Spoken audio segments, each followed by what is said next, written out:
The four living creatures and the 24 elders fell down before the Lamb. And verse 9 says that they sang a new song. I don't know whether they changed their tune or not, but they certainly had some new words to sing. In chapter 4, we are told that the four living creatures never stop saying, "Holy, holy, holy," to the one who sits on the throne. And the astonishing thing is that here, at this pivotal moment in the history of the universe, they stop. They take up a new song.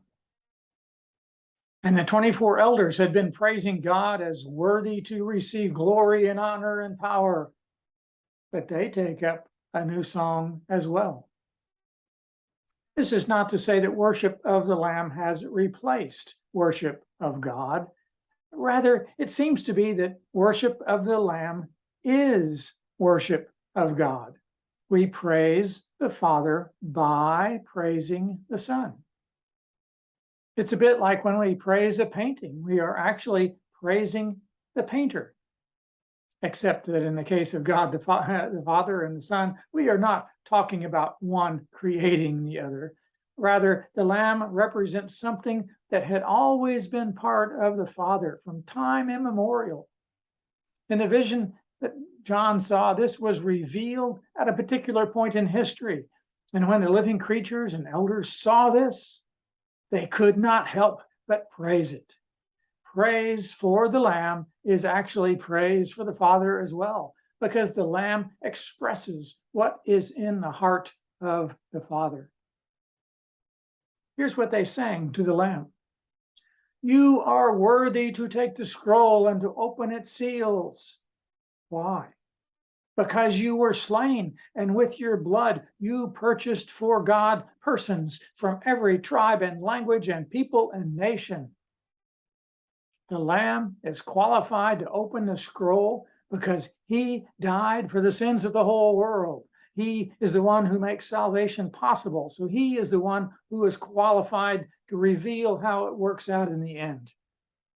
In symbolism, it's that his self-sacrifice is what enables the story to proceed.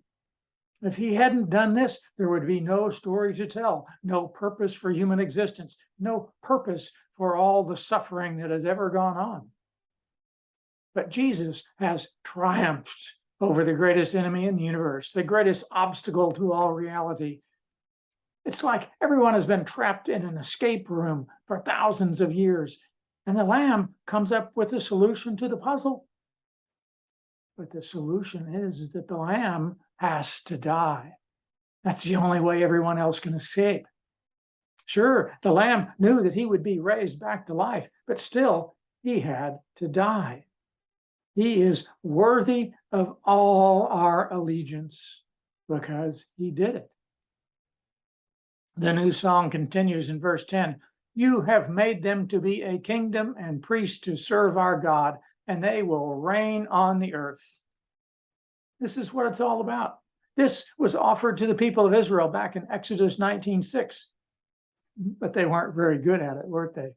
They fell short of what they had been called to be.